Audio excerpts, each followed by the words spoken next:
Hey guys, welcome to That Florida Feelin'.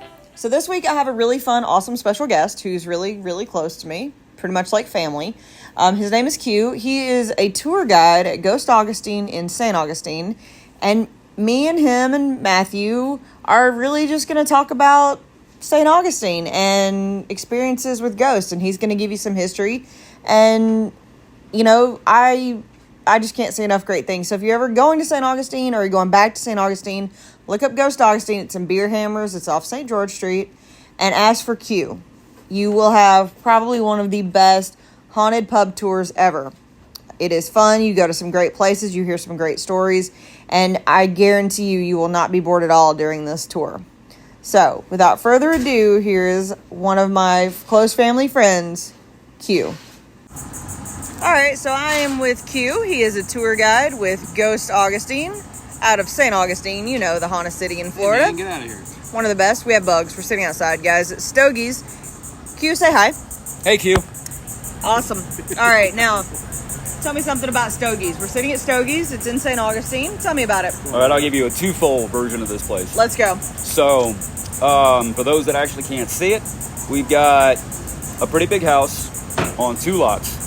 But the original structure that used to sit here took up the 2 lots adjacent as well. So this great big structure took up actually 4 lots. And it was originally built by the Spanish military, mid-late 1700s. And over the years, it was many things: warehouse, barracks, stables, what have you. And then right about the end of the Civil War, 1865, give or take, somebody bought the place and they turned it into a hotel. And while it wasn't exactly 5-star, it was definitely one of the nicer spots in St. Augustine at the time. I love that it's not 5-star, but it's nice. Just let that sink in. And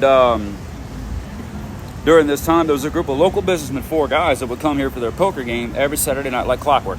Come in, get the girls, the whiskey, the food. They go upstairs, and they would slide the owner a pile of money every Saturday to have the upstairs all to themselves from dusk till dawn. Well, supposedly they had to go to church the next day, but I'll let y'all in the listening audience figure out if that's bullshit or not. So this goes on for many years until this one winter night in 1897. They're up there playing poker as always, when somebody keeps coming up and pounding on the door. Like I said, these were distinguished gentlemen, and they pay for the privacy privilege, so they just ignore it.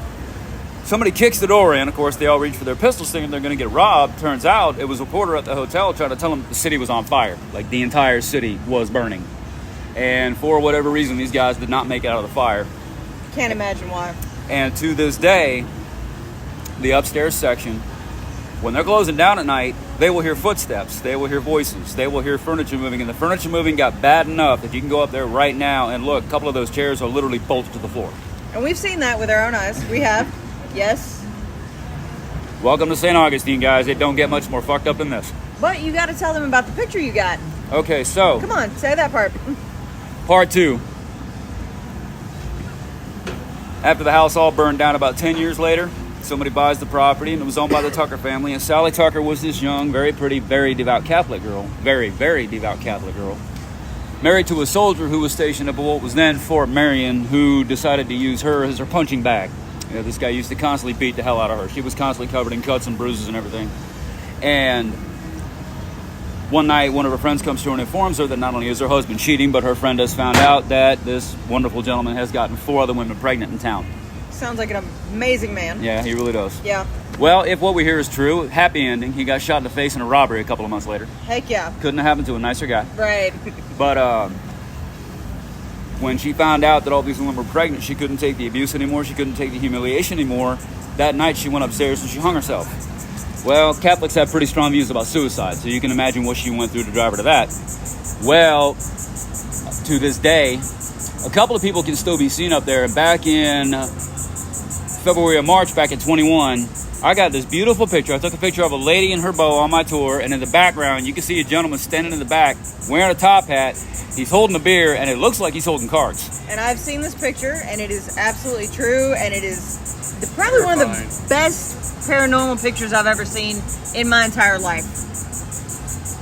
So anytime y'all come down to St. Augustine, you guys want to do a ghost tour, look us up. All right, it's Q again, your tour guide, ghost host with the most. All right, so I'm going to tell you a little story about, just to show you that we're not all stuff and nonsense, that we know reality when we see it. going to talk about the St. Francis Inn, which is the oldest continuously operating bed and breakfast in the state of Florida. If you got the money, check it out. The place is beautiful, but bring the bucks because it ain't cheap. No. But years ago, the company I worked for offered a hearse tour, and the St. Francis was one of the stop on the hearse ride.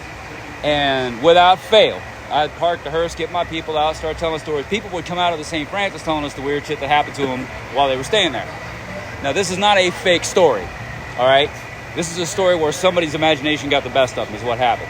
But it was like a Sunday afternoon. I got my group out there. I'm just talking, and this guy comes out, and please forgive me if I'm being rude or insensitive. I am not shaming in any way, shape, form, or fashion. But when I say this guy was overweight, he was somewhere between huge and oh my God. This guy was absolutely friggin' enormous. And he says, guess what happened to me last night? I was staying in the Elizabeth Suite, which is one of their more known rooms for paranormal activity. And he said that when he went to bed, everything was fine. Everything was beautiful. Bed was comfortable. I was knocked right out. But when I woke up this morning, I was stuck under the bed. I had to scream for almost a half hour. Staff had to use the passkey to get in the room. Long story short, they wound up having to call the fire department because they didn't have the tools on site to disassemble the bed so they could lift it off of him so he could get out. Well, in point of fact, the beds over there at the St. Francis, they're the old antique 4-poster beds that are already like 5 feet off the ground, and they weigh a metric ton already. So that checked out. Well, a little bit later on, I went back and I talked to a guy named Doug who worked there, a friend of mine. I asked him what happened, and he said, that is absolutely true. That actually happened. But that's not the whole story. Here's the whole story. What our large friend neglected to mention was, in every single room of the St. Francis, there are complimentary bottles of sherry and brandy. And these are not airplane bottles. These are not the decorative decanters that you get at some of your nicer hotels. These are full bottles. And they give fresh bottles to the guests when they check in, or at least they did at that time. And the Elizabeth Suite there in the St. Francis, believe it or not, is actually 3 rooms in one. You've got the bedroom itself, which is in turn attached to a small sitting room library, which is in turn attached to a little smoking room. Well, both bottles in his room were empty. Both bottles in the sitting room were empty. And both bottles in the library were empty. And my buddy said that this guy was a toxic waste dump when they had pulled the bed off of him. He had gotten sick on himself. He had soiled himself, the whole 9 yards. So, my friends, this particular paranormal encounter was, shall we say, self-inflicted. A nightcap turned into a nightclub, and he got beat silly with it. All right, fair. But tell me a real story about the St. Francis Inn. All right, we'll talk about Miss Lily. All right, tell me about Miss Lily. Okay, so, as many people know, as many don't know, there was no black slavery here in St. Augustine. No, it was actually the first free colony. Exactly. Well, Miss Lily was a servant who was working at the St. Francis when it was just a family house. And she had started an affair with the owner's son. So imagine back during the days of the Civil War and the slavery and everything like that, an interracial relationship went over like a fart in church. Yep. So dad finds out about it and tells the son, break it off with her now or you're going in the army. Son says, I'll break it off, which of course means he didn't. He didn't. And dad found out about it and sure enough enlisted his kid in the army and he was gone a couple of days later. That night, Lily was so despondent, she hung herself in what was then the barn. Well, there is a room there, and you can look this up online. There is a room, I don't know the room number, but it's literally called Lily's Suite. Oh, okay. Now, Lily, by all accounts, she's playful, but she's a nice ghost. I've never stayed there, so I haven't had any like personal encounters with Lily, but somebody in my group did. Again, this is on the hearse ride. I've got my people out there just talking, telling stories. There's a guy sitting on Memorial Day weekend. There's a guy sitting on the wall. This guy looks mad as hell. I mean, he's got a face like a bulldog, like a vinegar off a thistle. This dude is pissed. And I'm wondering if everything is all right. So I asked the guy if he's okay. What had happened was he had rented Lily's room, the most expensive room in the place, for his wife and her sister for Memorial Day weekend. It's a Friday. They check him in. They start doing what they see the guys on the ghost TV shows doing. They start trying to interact with Lily. They're trying to say, hey, Lily, can you give us a sign? Can you let us know you're here? Blah, blah, blah, blah, blah. Oh, my God. Not everybody is Zach Bagans. Well, after about an hour of this, they start getting aggressive. they started demanding Lily make her presence known. Lily, if you are here, we demand you show yourself. We demand you make a noise. The worst. Absolutely the worst thing you can do, because Miss Lily said, all right, here you go. Here. The bathroom door, the bedroom door, the closet door, and the drawers on the dresser opened up and slammed twice. They grabbed their bags and they ran. They wouldn't stay there. That's their fault. This guy just dropped $2,000 on this fucking room for the weekend, and they ain't staying there. That is so their fault. And exactly, it was. But that's why the guy was so pissed off, because he had just dropped all this money for his wife and her sister to stay there over a holiday weekend, and pissed them off. Everything happened. This is why I tell people, be careful what you wish for. All right, so we are sitting at Meehan's, which is on Hypolita and Avenida Menendez. Tell me something about Meehan's. Okay, it's kind of a sad story, but are you okay with it? Go for it. Okay. Wait, which one are you telling? John Meehan. Yeah, go ahead. Where this location is, I don't know how many old St. Augustine natives we have listening to this, but back in the 80s, this was a restaurant called Tavern on the Bay, and it's been a couple of other things, and then it turned into a bar, kind of a regular run-of-the-mill sports bar called Shirt Sleeves, and then in 2010 it became Meehan's, and it was owned by John Meehan and his two brothers, very Irish family, first generation born in America. Now, John Meehan had fought like 4 different strains of cancer, and he actually beat them all until the beginning of 2015. I do not know, and I'm sorry I don't, but I do not know what kind of cancer he got again, but he got a very aggressive strain of it. It was 2015, and we were gearing up for our big 450 celebration, great big citywide party, presentation, everything like that. And he was in a pretty bad way. Not only was he getting it from the cancer, but he was reacting very badly to the treatment. So it was kind of obvious at that point he wasn't going to last very long after that. Well, for our big 450th, Coca-Cola was sponsoring our fireworks. Now, for reasons I've never been able to find out, but for some unknown reason, Coca-Cola pulled out at like the last minute. Well, John Meehan reached into his own pocket, pulled out $2.5 million for the fireworks show for that night. And that was a really cool celebration. It really was. We were around for that, yeah. And Meehan sits right on the bayfront on Avenida Menendez, right here in St. Augustine. And right across the bay, there's a housing development called Davis Shores. Well, John Meehan owned a house over there in Davis Shores. Well, when the fireworks started, he asked his wife and his kids that were there, it's like, hey, take me outside. I want to see the fireworks. And they walk him out to the Bridge of Lions. He watches like the first 5 or 10 minutes of the fireworks show, and he's like, okay, I'm satisfied. Money well spent. He passed away that very night. Yeah. I remember that story. Wasn't there one with an alligator upstairs? Oh, yeah. All right, that's the more interesting part about Meehan's. Now, this is a long story, and there's a lot of detail to it. Buckle up. So, if you need me to repeat or explain anything, get my phone number from Matthew or Jody. And I'll laugh at you. So, all right. I got to give you a little bit of background on this because, like I said, this is a long story. Going to go back to... Well, you know what? Let me tell you a little bit about me so you know who's feeding you this bullshit. So that way you can verify me and check out my credentials. Tell them about yourself. I've been doing these ghost tours for creeping up on 17 years now, and I've been into the paranormal most of my life. And many years ago, I was co-founder and vice president of the Virginia Paranormal Research Center. My point is, by the way, Paranormal Research Center sounds really cool. We were 5 guys with 2 Polaroids and a tape recorder, so don't be taken in by fancy titles. But anyway, the point is, I am a professional storyteller, which means I know a story when I hear one. And when I first heard the story about this place, in all sincerity, I didn't believe it. I truly didn't. It was way too left field even for me, and that's saying a lot. Just ask these two. They'll tell you. Yeah. Buckle up, guys. It's crazy. But over the course of about 2.5 years, and it was about 2.5 years, I put about 300 hours of research into this story, and I found out that it was on the spot every single time. Now, with the exception of a couple of items I'll be talking about, they were very real. But I am not saying that any of this actually happened. I am saying that it was all reported, okay? All right, so here we go. A little bit of background. We're going to go back to early turn of the 20th century. We're going to put the window 1880s to the 1920s. During this time period, there was this big explosion in spiritualism. It was a great big fad. It was all over Europe, kind of like wildfire in the States. And by fad, I mean people would get together for like Ouija board parties, seance parties, tarot card parties. Everybody in their neighbor was a medium of some kind. But say the name that started it. Okay, so if you've ever watched any kind of documentary on this kind of thing, you'll have seen them talking about the old table tipping seances that they used to do back in the day. That was the Mondavian sisters that made that famous. And then there were the Fox sisters, who were famous for getting knocks and taps or even sounds in response to all their questions during a seance. The magician, Harry Houdini, devout spiritualist, debunked every one of these people. Called them all out for the frauds that they were. He was my hero. I love Houdini.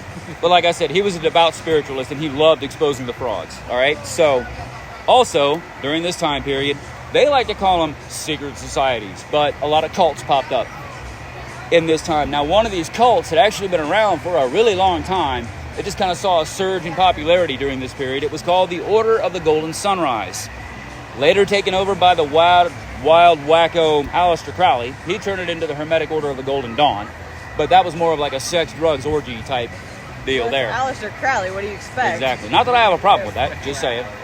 But when this thing first started, again, this outfit, whatever you want to call them, was heavily steeped in Egyptian tradition and mythology. Now, according to Egyptian mythology, Anubis is the god of the underworld. He's Correct. the big jackal-headed guy. Yep. If you watch Moon Knight, you know exactly what I'm talking about.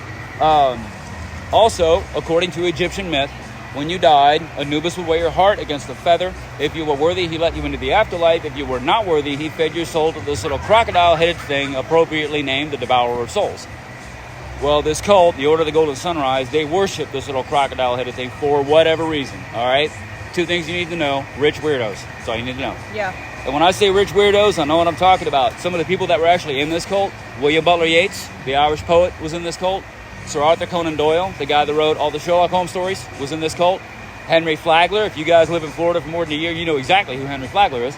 And the guy that built the house where Meehan's currently sits, a guy by the name of John Dismukes. He was the founder and first president of the Bank of Florida. He was in this thing. So, again, are you sensing the whole rich weirdos theme going on? All right.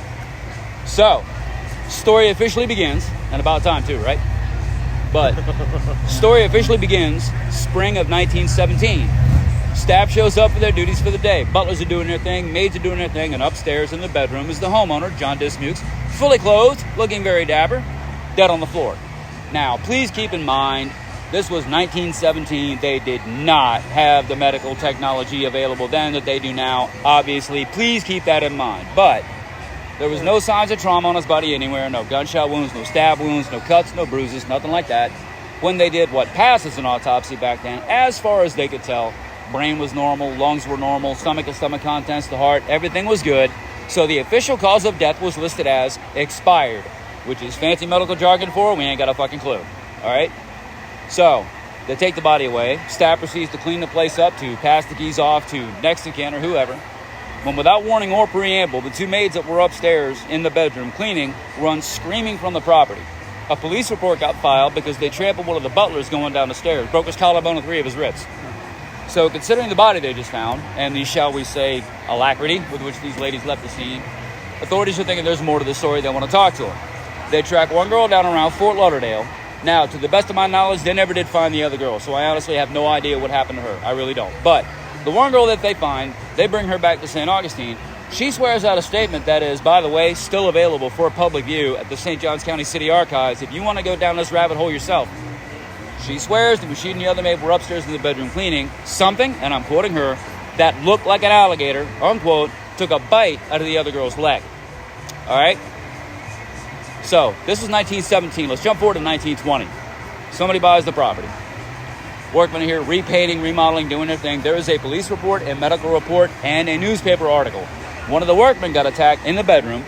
One of the workmen got attacked by something that he described as, and I quote, a deformed alligator, unquote, requiring 27 stitches in his left leg. All right? Dang. Now, I've just told you 2, but there are a grand total of 11 documented incidents of people getting attacked and injured by some kind of alligator crocodile critter in this house. There are 3 case files.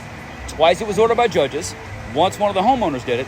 They tore this place apart looking for an animal somebody might have had hidden somewhere just to fuck with people because, okay, in Europe, this was the thing. Let's say that you're going to inherit a house, or rather, let's say that an acquaintance of yours is going to inherit a house. Okay, fuck this guy. I want this house, so you plant an animal in this house. just to convince this guy that it's haunted, possessed, or whatever. He renounces his inheritance, and then you get to inherit it. All right? This was a huge thing in Europe. This is actually very commonplace among the noble families in Europe, and that's what they were looking for in this place on 3 separate occasions. They did not find so much as a goldfish. All right? I'll skip to the end. September of 1936, somebody buys the property, and they start remodeling the top floor, which means they're knocking down walls and stuff like that. In the course of doing that, they find what used to be known as a hideaway closet. All right? Now, this is not your proverbial Scooby-Doo secret compartment, okay? You do not need to, hit the book, move the candelabra. You ain't got to do any of that shit. All a hideaway closet was on the back wall of a closet was on a swivel, just revealing more storage. That's all it was. But because it had been, wallpapered over and painted over, they basically just forgot it was there. So they find this compartment. They're pulling out all these old clothes and dresses, hat boxes, and everything like that. They had it all cleared out. And at the bottom, that's when they hit the jackpot. They found an Egyptian sarcophagus, which is a great big coffin. Now, it did not have a mummy in it, did not have a body in it, nothing like that. It had a bunch of clothes, a bunch of objects that no one here was ever able to identify, but the jackpot was they found one of the original English translations of the Egyptian Book of the Dead. And it gets even stranger, all right? This happened in 1936. King Tut's tomb was discovered in 1922. That's where they found what they believed to be the oldest extant copy of the scrolls that later became known as the Egyptian Book of the Dead. By 1936, there were less than a dozen English translations of this thing around that they were aware of. And they found one of them in this house where we are currently sitting. Now, that sarcophagus, the book, all of its contents were taken to the Greater Jacksonville Museum September 19th, 1936. I have seen the inventory files with my own eyes. But they have since vanished, and no one really knows where they went. However, my 2 cents on that, when Egypt was building the Suez Canal, whenever the hell that was, but when Egypt was building the Suez Canal, a lot of countries, the United States, Canada, Australia, a bunch of European countries, started giving back a lot of the Egyptian artifacts that were literally coming out of Egypt by the boatload during the turn of the 20th century. Yeah. And having worked in a couple of museums, I'd be willing to bet they're probably sitting in somebody's private art collection somewhere if they're not in the Cairo Museum or the British Museum. Point is, since those artifacts have been removed from here, there has never been another incident of anybody getting attacked by any kind of alligator critter. Welcome to St. Augustine, guys. But what is seen here? What do we feel? I mean, I felt it. I can say this is me. In all the years that I have been doing this tour, upstairs, especially in the upstairs dining room and out on the balcony, and upstairs back where the bedrooms are, many people have reported the ghosts of 2 cats. Which is kind of weird if you think about it, because according to Egyptian mythology, cats are guardians of the underworld. Yeah. I don't know if there's an actual connection there, but that's a little bit too coincidental, if you ask me. Didn't you have one nudge up on you? I can say, honestly, at the top of the stairs, I did feel a cat. It was probably one of the weirdest moments, and I did probably freak out and come running down the stairs, but it did happen. But yeah, welcome to St. Augustine. All right, tell me your favorite ghost story from St. Augustine. All-time favorite. Oh, boy. And I know you got a lot. All right, my all-time favorite. For those of you that have been to St. Augustine, you know where the Plaza del Constitucion is. It's like the main plaza in downtown St. Augustine. When you're facing it, you got the Burj Lions behind you. When you're facing it, on the right-hand side, there's a Greek restaurant called Athena's. There's a little grilled cheese place. There's a bar called Ancient City Brewery. There's a gift shop. Well, in that little stretch, back when I was in high school, back in the 80s, that used to be a movie theater. It was known as the Plaza Twin Movie Theater. I worked there when I was in high school. I'm dating myself a little bit, but the incident that I'll be talking about, animated Transformers was in House 1. Ferris Bueller's Day Off was in House 2. Matthew, don't look at me in that tone of voice. I know I'm old. Leave me alone. Sorry, But sir. the ghost that hangs around there, her name is Sarah. So we're going to go back in time again. When I was working there, when it was a movie theater, when I was working there, and of course, long before, these were the big reel-to-reel projectors, all right? Not like the tri-platter system and stuff that you have now. But these were like literally, just like the ones that you saw when you were in grade school, just a hell of a lot larger. And when they would deliver the movies, they would come in these great big cans, and depending on the movie, these cans could literally weigh anywhere between like 50 to 150 pounds, just depending on the movie. I used to have a recurring nightmare that we were going to have a Godfather Film Festival, and I was going to have to hire somebody to put the damn thing on the projector for me, but luckily that never happened. So, what happened to Sarah happened way back in the early 1970s. I know it was a Sunday. It was a matinee. She was trying to get a can of film off of a shelf. the shelf collapsed, and a bunch of these cans, these great big cans, bunch of them fell on her. 2 of them hit her in the throat. Oh. They called the paramedics. They did what they could, but she choked out. She died of her injuries on scene. I mean, oh, man. Tragic accident, but she did die. Yeah. So now, keep in mind, even back then, I was way into the paranormal, but I had no idea about Sarah. No one had said a word to me about Sarah. Like I said, it was a Saturday afternoon, animated Transformers in House 1, Ferris Bueller's Day Off in House 2. I'm sitting there about Ferris Bueller, just reading a book, waiting for everything to finish so I could start the next show, when I heard the Transformers film snap. Not a big deal. Happens all the time. Just inconvenient. So I get up, I go over there. And if you've ever worked in a movie theater back in the day, you'll know exactly what I'm talking about. But the film had been split down the middle. It was a really ugly break. It was going to take me 8 or 9 minutes to get it fixed again. As soon as I get it down to the cutting table, I heard Ferris Bueller film snap. Again, not that big a deal. Happens all the time. Just really fucking bad timing. So screaming obscenities, that would have made George Carlin's eyes water at this point. I go running over to Ferris Bueller, but that was a really clean break. I had that up and running again in less than 2 minutes. I didn't even have to turn the house lights back on. I get that, and right as I start that movie back up, the hair on my arms and on my neck start to stand on edge.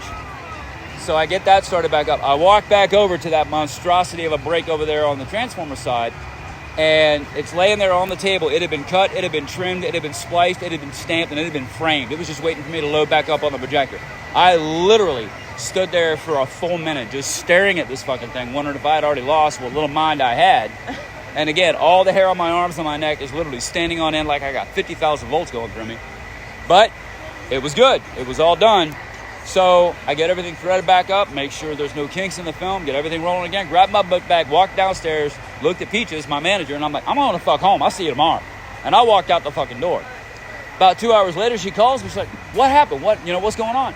And I told her what had happened. And she's like, that's just Sarah. She's not going to hurt you. I'm like, well, now I know that. Thank you for fucking telling me. All right, so that's where Ancient City Brewing is today. Yep. Tell me about the hauntings in Ancient City Brewing. Okay, so... You promised. I want to hear them. About a month ago, from today, that is, about a month ago, back in July, there are 2 bathrooms, men and women's bathroom in the very back, A1A Brewery. Yep. Or Ancient City Brewery, rather, sorry. And the women's bathroom was actually out of order, so there was only 1 bathroom operating. There was only like a couple people in there, and I had a small group. I had like 6 or 7 people. There was me, an older guy who's like in his 70s, and his wife, and a couple of other people. Well, me and this older guy, we got to go to the bathroom, so we make our way to the back of the restaurant. As soon as we get there, we saw somebody walk into the men's room. We saw somebody walk in, and he's in there for a while, and the older guy's like right in front of me. He's next. It's sad when anybody does it, but when like a 70-year-old man starts doing the PB dance, you really start feeling bad for this guy. Well, we finally hear the toilet flush in the bathroom. We're like, okay, cool, no worries. Then we hear the sink come on. Okay, cool, no worries. But then nothing. For another couple of minutes, we hear absolutely nothing. And this guy's like, you know what? We're all guys here. When you got to go, you got to go. He will understand. And when he goes to open the door to the bathroom, there was nobody in the bathroom. Is that the worst? Is that the worst encounter you've had there? That I've had there, yes. The only encounter we had there was that the lights wouldn't stop flickering. Yep, that happens a lot. Now, I know, by the way, I shouldn't say this, but I'm going to. If you watch Ghost Adventures with Zach Bagans, watch something else. Yes, I'm sorry, yes. Okay, all right, here, I'll give you a good one. If you've ever watched Ghost Adventures and you've watched from the beginning, you know that Zach Bagans did, at one time, attempt to, we'll say, explore the fort. Yeah. Tell me the truth about the fort.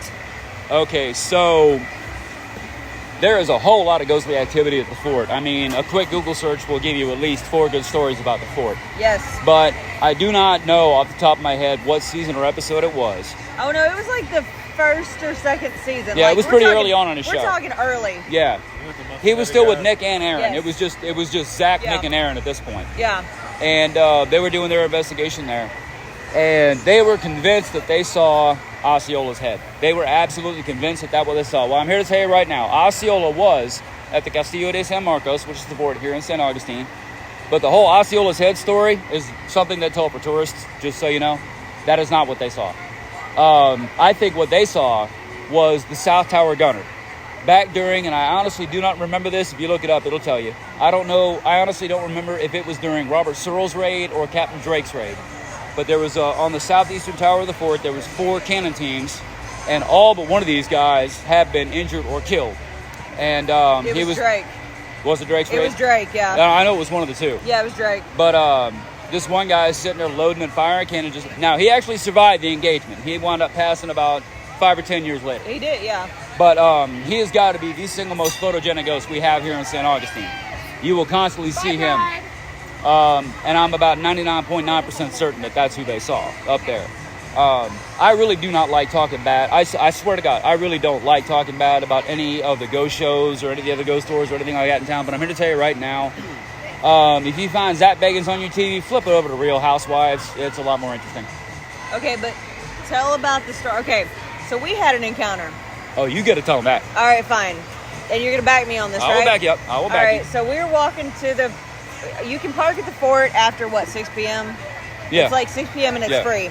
And so you park at the fort, and then you enjoy your night on the town. You may or may not see things. And then you go back home at 1 or 2 in the morning. So we're walking back to the fort, and it's probably 1 or 2 in the morning. I can attest to you, I've walked the streets of St. Augustine all hours, all of the 24 hours in the day at some point. So at 2 a.m. we're walking back. There is nobody around us. And we hear what can only be described as the single worst scream, a woman screaming that I've ever heard in my entire life. The women's version of the Wilhelm scream. Oh, yeah, okay. it is literally the just worst scream I've I think ever you said heard. that when you told me, but I think you said that same Now, thing when you told me. bad. Q, Yes. tell the story behind the scream. Okay, so I'm not exactly certain what year this actually happened, but it was back when the Spanish still had control of St. Augustine. I do know it was after the British occupation, but it was sometime between the British occupation and then when the U.S. got control of it. Anyway, the commanding officer of the fort caught his executive officer with his wife. And there was a room in the fort that they used to be known as the old powder room, where they would store gunpowder and everything like that. So he has his XO and his wife arrested. They clean out the old powder room. They make his wife and his XO stretch out to where their fingers are literally 1 inch from touching. Yep. They chain them to the wall, and then they break up the room and just let them in there. Now, I'm not sure. Okay, so I honestly don't remember if this was 1953 or 1963, but whenever this was, rangers and stuff could see on the maps where the old powder room was, but they never could find it. They had no idea what happened to it. Well, again, this is either 1953 or 1963, and I'm sorry I don't remember which. But one of the park rangers noticed that there was some masonry loose, and he goes to move a brick, and the entire opening basically just collapses. There's this gust of wind, and he could smell roses. And he's like, holy shit, I think we just found the old powder room. And he goes in there, and there laying on the floor are 2 skeletons still chained up to the wall. Now, literally, when you're inside the fort and you're standing in that room, the wall that's right in front of you, just on the other side is the outside of the fort. That's where Matthew and Jody were standing when they heard this scream. Right out there there's an oven out there that they used to bake cannonballs, and they used to bake bread and stuff like that. But there's a great big old furnace out there. So if you've ever walked the outside, you've seen this oven. We're sitting at the corner of Hippolyta and The baby dick. yeah, there's a lot of interesting cars going by. But if you've ever been to the fort, you know what oven we're talking about. We're standing there. It is damn near 2 a.m. No one is around. We had seen shadows. We thought was a person walking. They disappeared, and then I guarantee you 30 seconds later you hear a scream. That is probably the single most terrifying experience I've ever had in my entire life. I kept going. And Matthew wanted to go for it, and I'm like, fuck no, we're going to the car. Now, another interesting experience I had, and I don't know if you remember this one. We're sitting at the old city house. Okay. And we're sitting outside in the courtyard. Okay. And you have a group. Yeah. And you're telling them about who used to own the house, and I don't remember the story of it. It was his picture's on the thing. Or her picture's on the mantle. Oh, okay. No, that was an old soldier. Yeah. Okay. So tell them about the soldier, and then I'll tell them about the story. All right, real quick, just so you know. Anybody listening to this, if you have done any kind of paranormal research or anything like that, you'll know that hauntings fall into primarily 3 categories. There are others, but for the most part, hauntings can be categorized in 3 categories in no particular order. One, you have what's called cinematic or residual hauntings, so-called because you see the same thing over and over and over again. There's no interaction of any kind. It's like watching a video stuck on repeat. That's number one. Number two, you have so-called intelligent hauntings, meaning there's some kind of an interaction between you and the ghost or ghosts in question, at least implying some kind of an intelligence behind it. And then thirdly, my personal favorite, poltergeist activity. Nothing much in the way of actual apparitions, just a lot of weird shit happening, furniture rearranging itself, dishes flying across the room, stuff like that. In all the places that I've ever investigated, I've only ever come across 2 locations that have all 3 examples in one spot. An old city house, bed and breakfast, fine dining restaurant is one of them. Now, the one that she's talking about, way back in the day, where the building that Old City House currently sits in, that used to be an old garrison station. There was a guard that would walk his patrol up in the front, up and down the hallway, and out the back, and that was just his thing. To this day, he is still seen out there. That apparition is so common, one of their guests actually drew a sketch of this guard and left it on the mantle inside. And that's the picture that Jody is referring to. Now, we are sitting there one night with his tour group. And I mean, this is a full tour. You probably had 10 to 15 people that night. We were hanging on. We were chilling. And Q is in the middle of his story telling about this actual guard. Well, there's a back gate that goes up to a set of stairs. You saw a pair of boots. And yes, they were old boots. And then you saw the gate open and close. And no one walked by. Now, I'm here to tell you, because me and Q are basically standing next to each other, we saw the whole thing. And a few people in my group actually saw the thing too. And he looked at me and he goes, "Did somebody walk out of that?" I said, "Did you see that?" Because I'm actually starting to count people in my group thinking somebody just walked upstairs to take pictures. And so I get up and I look and there's nobody. Yep. There's nobody on the stairs. There's nobody on the balcony. The gate didn't open. It's still latched shut. Yep. And I am here to tell you that is probably one of the weirdest encounters we have had. And after that, I actually made a visual count. All of my group was still down there in the courtyard. Every one of them visually accounted for. Yeah, so that's probably one of the weirdest. Now, help me out with my other ghost story, because you know who I'm talking about. No, not yet. Tell me about the shaman. What did I see? Okay, that one I'm not so sure about, because I have heard so many different stories about that, so many different variations of that. Talk about it. Talk it out. Okay, so the only thing that I know about this particular one is long before the white man got here, the main residents around here were the Miccosukee Indians. Correct. There were many wars between the Miccosukee, the Creek, and the Seminole. And around in that area, there's a famous story about a shaman who basically saved the day. I saw this. Depending on the version that you hear will depend on who was attacking. It could have been the English, it could have been the Spanish, it could have been another Indian tribe. No one really knows. But that's what she's actually referring to as the shaman. So, tag, you're it. So, I'm walking to work one morning. It's pre-dawn. I mean, you can kind of see the light coming up. So, we're going to say 5:30, 6 o'clock in the morning. And I am walking through Flagler College. Flagler College is a college in St Augustine that used to be home to the Ponce de Leon Hotel, built by none other than Henry Flagler himself, the man who saved St Augustine. Yep. I am walking down one of the brick cobblestone roads. Goes one way through the college, between the college and their student center. If I'm not mistaken, that's Palm Road. And I am hearing drum beats. And I'm like, well, that's really strange. Maybe some of the students are up early having a circle. Didn't think anything about it. Go around to the front of the building to go in. And I see what can only be described as a shaman chanting, dancing, and walking down the road. But that's not the worst part. The worst part is the feeling I got. When I tell you every hair on my body stood up, every nerve shot, and every feeling in me told me to run, that was it. And I could hear the chanting as I walked back around the building to get back in the side door. And when I tell you I've never been more happy to be in a building, I have been. And I walked to the front to see if I could see this man, and there was nothing. Now, who am I talking about? No, see, that's what I don't know. I don't know the name about this thing. But you know who I'm talking about. I know the shaman you're talking about, but I have no idea who or what he is. That is probably the weirdest, aside from the scream, encounter in St. Augustine that I have yet to have with a ghost. Because I saw him, I saw what he was wearing, I know what he was doing, and I don't know who it was. And I'm going to take 5 for a second, but I'm here to tell you, when I get back, I'll tell you something about the lighthouse. How about that? Sounds good. All right, and we're back. Now I'm going to tell you about the lighthouse. So I'm going to tell you two things about the lighthouse. If you want to know anything about the St. Augustine Lighthouse, a Google search will not do you wrong. But I'm going to talk about two things that I personally experienced. One happened back in like this would be 2009. We live in St. Augustine, and right up the road is Jacksonville, Florida.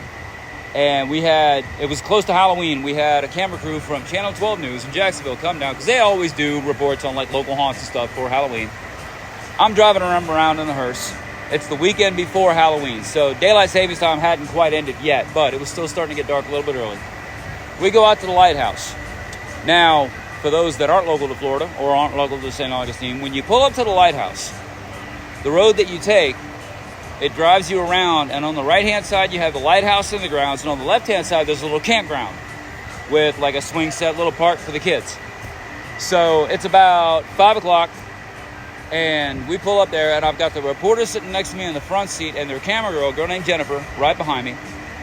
And we pull up to the lighthouse, and I hear Jennifer behind us going, "Oh my God, oh my God, oh my God." I said, "What?" She goes, "Look." She points over toward the park.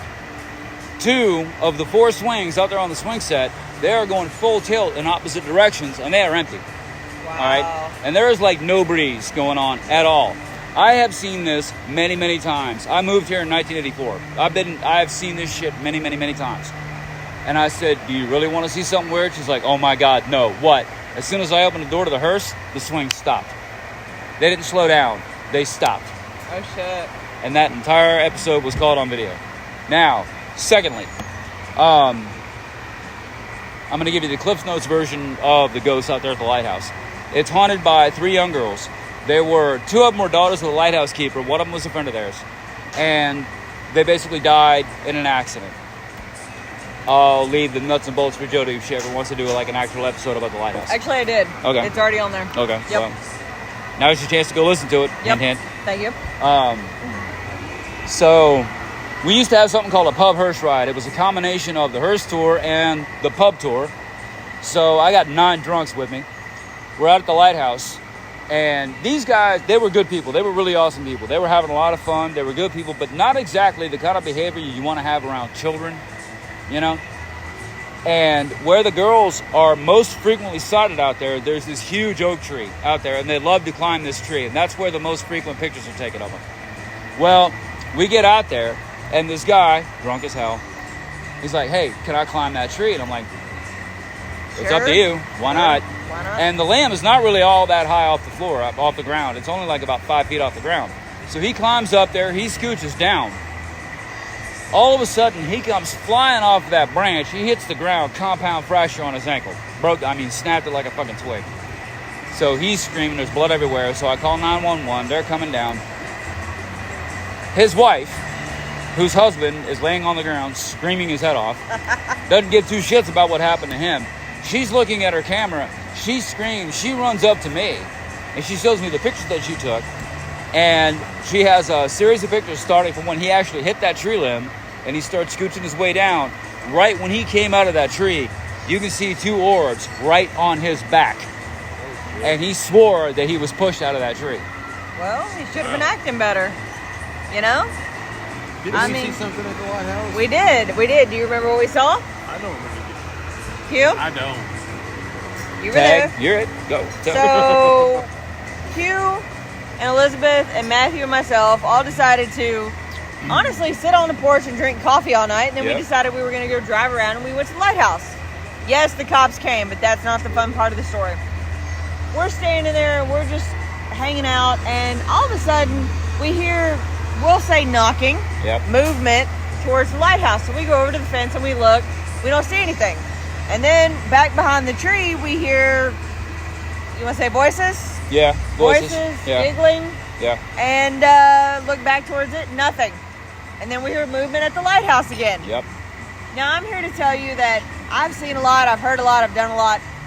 That is probably one of the saddest experiences, because when your pants get tugged about waist level by something that feels probably like a child, that is a sad experience, especially at midnight? We were there at midnight. And when the cops come out and try to run you off the property, the cops are looking over their shoulder looking like they're guilty as hell of something. They don't want to be there. something's not right. Yeah. It's not. The lighthouse is a beautiful place. Go, learn the history, but respect the land you walk on. Exactly right. All right, next St. Augustine. What are we going to talk about? All right, I'll tell you what. Let's talk about the Casablanca. All right, it's Casablanca Inn. All right. So we're going to go back to temperance prohibition. Going to go back to the late 20s, early 30s. There was a woman in town. Her name was Margaret Worth, namesake for Lake Worth, Florida. And she was a big-time teetotaler, and she was the reason that prohibition came down here to St. Augustine. Well, one of her best friends had a house up here on the bayfront, very, very fine house. And this woman, her friend, she came from a very wealthy family. She married into a very wealthy family. So she was used to live in a certain way. Well, when her husband passed away, like most ladies at the time under similar circumstances, she turned her house into a boarding house. All right?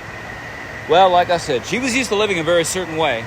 And the boarding house was just not cutting the mustard. It just was not doing it for her. And because she was friends with Margaret Worth, she always knew when the feds would be in town because of prohibition, the banning of alcohol and all that good stuff. Well, our lady at this house here, and I'm sorry I can't remember her name, but lady at this house here, she was very, very, very smart. She was very business savvy. She knew men really, really well. She knew there was no way in hell prohibition was going to last very long. It might endure for a little while, but there was no way in hell it was going to last. So she started a speakeasy at this little place. And yes, like I said, she was best friends with the biggest teetotaler in town, but she started this little speakeasy. And because she was friends with Margaret Worth, the big teetotaler, whenever the feds came in town, do you think the government's going to foot the bill for them to stay in the Ponce de Leon or the Alcazar Hotel? No. Margaret Worth sent them down the street to stay with her friend. Well, this woman had already started up a very prolific, very profitable relationship with one of the more popular bootleggers in and out of these waters. During Prohibition, bootleggers had three main ports of call on the East Coast. They have New York, the Outer Banks of the Carolinas, and St. Augustine, because we had miles and miles of unpatrolled, unpopulated beach. So they were pretty much free to come and go as they pleased. Well, to send her agents out in the bay, warning that the revenuers were in town to stay away, she would light these torches to stick them out front. Believe it or not, those torches are still there to this day. Obviously, these are not the same torches, but that's how they became part of the decor. So when you see pictures of the bayfront in St. Augustine and you see tiki torches out front, that's the Casablanca. All right? Well, what do you think she did to send the all clear? A lot of people like to think that she just snuffed the torches. Well, even the government will figure that out pretty quick. You know, lights on, we're here, lights off, we're gone. Even the fucking IRS would have figured that out for a while. What she would do is she would go up to the roof of the place and she would swing a lantern back and forth to send the all clear. Now, my two favorite parts about this story, number one, when Prohibition ended, this woman was worth over $14 million in 1930s dollars. I have no idea what that equates to today. A lot. But the other thing is, one of the very first tours that I did back in 2007, a lady on my group actually caught that on video. We have stayed there. And you're there now. Well, yeah, right. Well, we didn't see the swinging of the lantern. We did smell the oranges because she was known to have wear orange blossoms. Yep. And we did get a sense of someone around. And I can tell you that house is still as opulent as it is today, known as the Casablanca Inn on the Bay. Yep. And also, I recommend it. And it's also home to the Teeny Martini Bar, so if you like martinis, you got to check the place out. Actually, if you stay there, you get a free breakfast and a free drink each night. Yep. Just saying, it's an option. Any other fun St. Augustine stories you want to tell? All right, so I'll tell you what. I'll go ahead and tell you about Scarlett O'Hara's. Let's talk about that. That'll be the last one. Okay, so the big finale. If you've been to St. Augustine, you're familiar with Scarlett O'Hara's, one of the more famous bars in town. It closed down 4th of July last year. Well, guess what? It just opened back up about 2 weeks ago. So if you want to come back to Scarlett's, come on down. It's open for business again, and it's still Scarlett O'Hara's. All right, so this is like my absolute favorite spot on the tour because I've had more experiences in that place as a patron and a tour guide than any other spot on the tour. So, going to go back to late 18, early 1900s. The house was built by a guy named George Coley. He was an investment banker, and he was one of the first local big business partners of Henry Flagler. We've been talking about him all night. You know who Flagler is. And this guy was raking in the cash. Then he got in business with Flagler, and he's making money hand over fist. During this time, he starts courting this young girl, and times being what they were, asked her dad's permission to marry her. Dad said, yeah, but you got to build her a house. To which Mr. Coley responded, hold my beer, watch this. And he did. And he built that house where Scarlett's is. He built the house next door for her sisters, and the house next to that for her parents. So, needless to say, Papa was very happy with this arrangement. And because he dumped a lot of money into it, these houses were completed in like record time. So the houses are all complete. Everything is right with the world. They have this huge engagement party. You know, the parents are there. He's there. The girl's there. He officially pops the question. She said no. Yeah, left them for a soldier stationed up here at what was then Fort Marion. Had a thing for guys in uniform, apparently. But, well, Papa was not happy about this. But, true to his word, George Coley let them keep the other two houses because they didn't have anything to do with it. That was all on her. That was her decision. They didn't have anything to do with it. So he's like, here, the houses are built. Go ahead, take them. Well, Coley didn't take it real well. Now, in point of fact, George Coley was already a pretty hardcore drinker. Now, by all accounts, he was a good drunk. He wasn't abusive. He wasn't belligerent. Nothing like that. But he was a pretty hardcore drinker. And then after this whole debacle, he dove even deeper into a bottle. And he also became addicted to this stuff called laudanum, which is basically opium. So now he's a big-time alcoholic, big-time opium addict. And he's not doing business with Flagler anymore. He's not entertaining his own clients anymore. He's not even really leaving the house anymore. He just becomes this total fucking hermit. And nobody sees him except for once or twice a month. And his now ex-fiancée feels really bad about what happened. She starts getting very concerned for his well-being. So concerned, in fact, she starts sending Soldier Boy around to check on him. Which is the wrong thing to do. Thank you. I was going to say, is it just me or is that more than a No, little that's fucked up? crap. That's crap. And this actually goes on for a couple of months, believe it or not. And then one day, gasp, surprise, surprise, Soldier Boy contacts the authorities because he has found Mr. Coley dead in his bathroom upstairs. Now, full disclosure, the official cause of death was drowning. That's the one thing that everybody could agree on. Yeah. How he drowned has never officially been answered because there was evidence to support any theory you put to it. Accident, suicide, or murder. All right? Could have been an accident because, again, big-time alcoholic, big-time opium addict. Might have gotten too drunk, too high, passed out in the water, accidentally drowned. Very possible. It could have been a suicide because consider his young, pretty fiancée to leave him, a guy who was already loaded to the gills with money. And working with Henry Flagler had that much of a brighter financial future. To leave him for a soldier, no disrespect to any soldiers anywhere, but not really known for their money. And back then, not really known for their longevity either, if you think about it. But this led to a lot of rumors in town. Rumors like homosexuality, impotence, stuff like that. And back in those days, you lived and died by your reputation back then. You rose and fell by your reputation. So he might not have been able to deal with the breakup. He might not have been able to deal with the scandal. And he might have just done himself in. Very, very possible. Yeah, absolutely. Well, could have been murder, which is what I personally believe, because number one, what was Soldier Boy doing in his house? Yeah, he didn't have a right to be there. That's number one. Number two, there was evidence of a struggle. Some stuff had been knocked over and broken, and there was bruising around George Coley's neck. So think about this really fucked up love triangle thing that was going on. Soldier Boy finds him whacked out on whatever in the tub. It ain't going to take a lot of effort on his part to come up, grab him by the neck, and just shove him underwater until he was kicking. Not at all. Right? He was questioned about it, but nothing ever came of it because there was a rumor, and, you know, where would we be without rumor, right? Right. But there was a rumor going around that George Coley had tried to hang himself a week or two before they found him in the tub, which would have accounted for the bruises and all that kind of stuff. But dead is dead. What are you going to do? So, the house stayed within his family for like the next 10, 12 years. It changed hands a couple of times, and then in 1974, it was bought by the Arbazani family. They turned it into Scarlett O'Hara's, and it's been Scarlett O'Hara's ever since then. So, here ended the history lesson. Let me get to the good shit.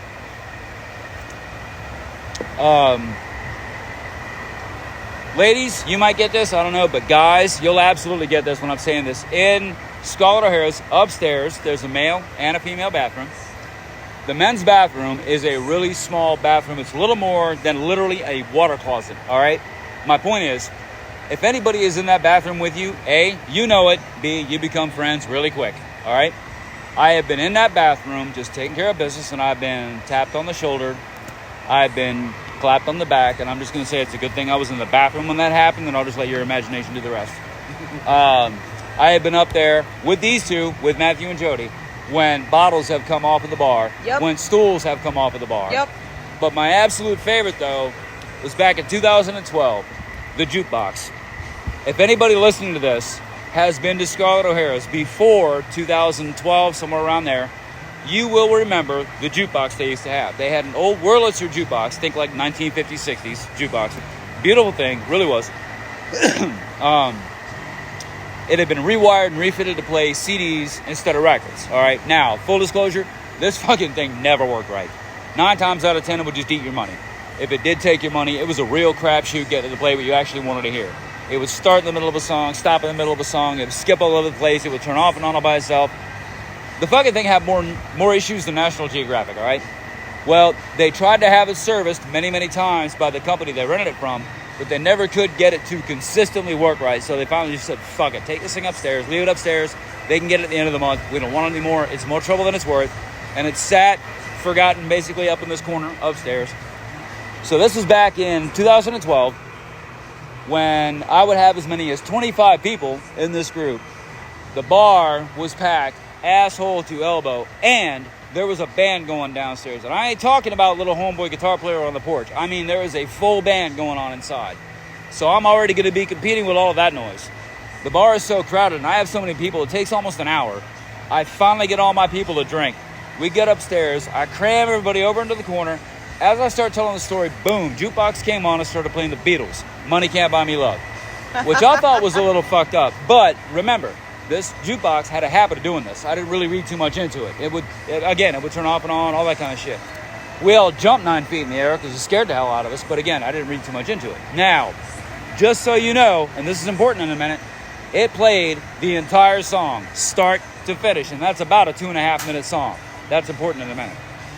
So the problem was the fucking thing was stuck on full blast.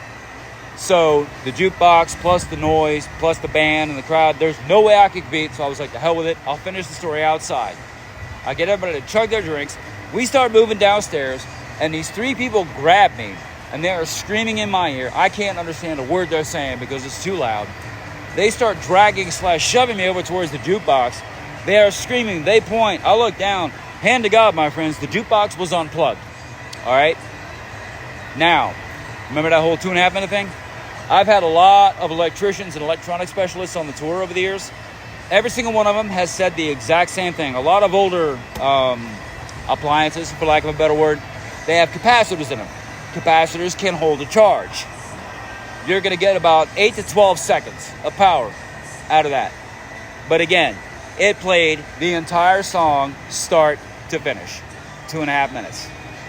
Welcome to St. Augustine, guys. All right, Q. I really appreciate this. Absolutely, my pleasure. All day, every day. What? Where'd you get them shoes? Oh, yeah, where'd you get the shoes, Q? So these guys are ragging on me because it takes skills to trip over flat surfaces, and I'm here to tell you right now, I have those skills. They keep asking me where I got my shoes. Truth is, I got my shoes. Look, never buy shoes from a drug dealer. I don't know what he laced them with, but I've been tripping all day. Thank you, Q. And on that note, if you're ever in St. Augustine, find Ghost Augustine. It's at Beer Hammers off St. George's Street. Ask for Q, and you will not be disappointed, guys.